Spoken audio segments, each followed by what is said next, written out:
Captain Beefheart fans were the people who had even been rejected by the hippies, the people who were too weird for the hippies. In fact, Captain Beefheart and the Magic Band came and played in Portland, Oregon, my hometown, in 1970. They played at the Paramount Theater, gigantic theater. All 75 of the weirdest of the weirdos of Portland, Oregon showed up. There's one guy that had a helmet on with a light bulb that went on and off on his head, you know, and we all thought we were weird. Everybody tried to dress weird and, you know, all that stuff. We went in, we sat there, you know, we filled up the first 3 rows of the theater, and the lights dimmed, and Ed Marimba came out, one of the drummers, and he stood there in this long cape. And of course he looked weirder than any of us in the crowd. And he held out a little toy children's ray gun. And he pulled the trigger and went, vzz, vzz, vzz, as he said, ray gun, vzz, vzz, Ronnie Ray Gun, vzz, vzz. And then he went over and sat at the drum set, and Drumbo came out on the other side of the stage, and they did this big drum duet. And then the whole band came out and completely blew us away. A squid eating dough in a polyethylene bag is fast and bulbous. Got me? Like the Beatles and the Beach Boys around the same time, Captain Beefheart now embarked on his most ambitious and complex work, Trout Mask Replica.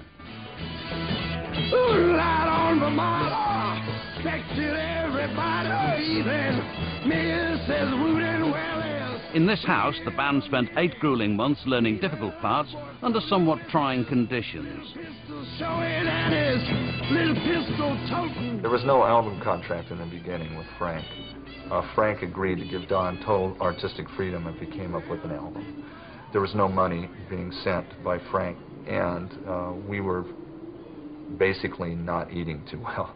It was kind of a very lean time. I remember almost a solid month of having nothing but a little tiny cup full of soybeans every day as my meal. That was my only meal. It was very sort of, I felt like one of those Eastern mystics. Fast and bulbous. That's right, the mascara snake. Fast and bulbous. Also, a tin teardrop. Bulbous, also tapered. That's right. I used to hang out with those guys. I lived in Woodland Hills, and so did Don. Had the house in Woodland Hills with the Magic Band that was doing the album. And it was pretty strange. Those guys weren't allowed to leave the house. Once a week, one guy, member of the band, got to leave to go get groceries. And they were in that house for, I think, about 8 months, rehearsing Trout Mask Replica.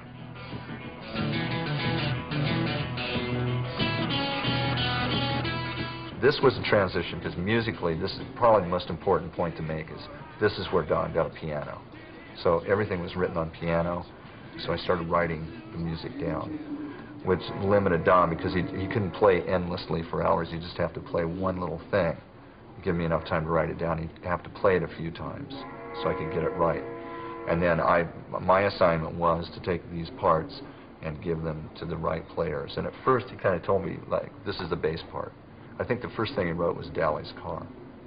But he'd tell me, this is the bass part, this is the guitar, this is the other guitar. And after a while, he'd stop doing that. And I'd say, well, who do you want to play what? And he'd say, well, you know what to do. This track, Pashuco Cadaver, has been censored by WMG.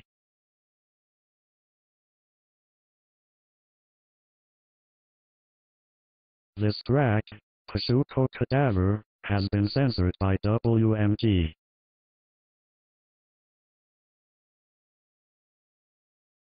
This track, Pashuco Cadaver, has been censored by WMG.